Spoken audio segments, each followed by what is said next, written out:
Arc phenomena સમજાવો, એટલે કે આર્ક શું હોઈ શકે છે અને કેવી રીતે થાય છે એ સમજાવો એવું પૂછવામાં આવે તો લખાય આર્ક એ આયોનાઇઝ્ડ ગેસનો એક પટ્ટો છે.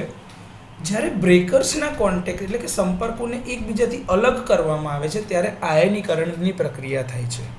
જ્યારે ફોલ્ટ થાય છે ત્યારે કોન્ટેક્ટ્સમાંથી પસાર થતા પ્રવાહનું મૂલ્ય વધે છે અને કોન્ટેક્ટ એરિયા, કેમ કે કોન્ટેક્ટ એકબીજાથી દૂર થતા હોવાથી કોન્ટેક્ટ એરિયા ઘટે છે. એ ઘટવાના કારણે રેઝિસ્ટન્સમાં વધારો થાય છે. હવે પ્રવાહનું મૂલ્ય વધારે હોવાથી ઉચ્ચ વોલ્ટેજ ગ્રેડિયન્ટ ઉત્પન્ન થાય છે. તેથી ઉચ્ચ ફિલ્ડ ઉત્સર્જન દ્વારા ઇલેક્ટ્રોડની સપાટી પરથી ઇલેક્ટ્રોન ઉત્સર્જિત થાય છે.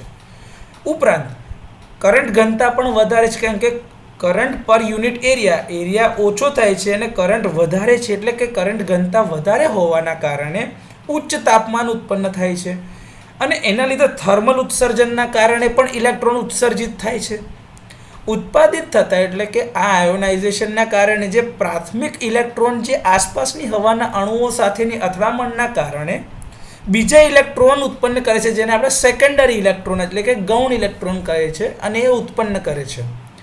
ફિલ્ડ સ્ટ્રેન્થમાં વધારો થવાના કારણે, સરેરાશ મુક્ત પાથમાં વધારો એટલે કે માર્ગમાં વધારો થવાના કારણે અને થર્મલ આયોનાઇઝેશન એટલે કે આયનીકરણની પ્રક્રિયાના કારણે આ આયનીકરણ પ્રક્રિયા ચાલુ રહેશે અને આર્ક સતત ચાલુ રહેશે.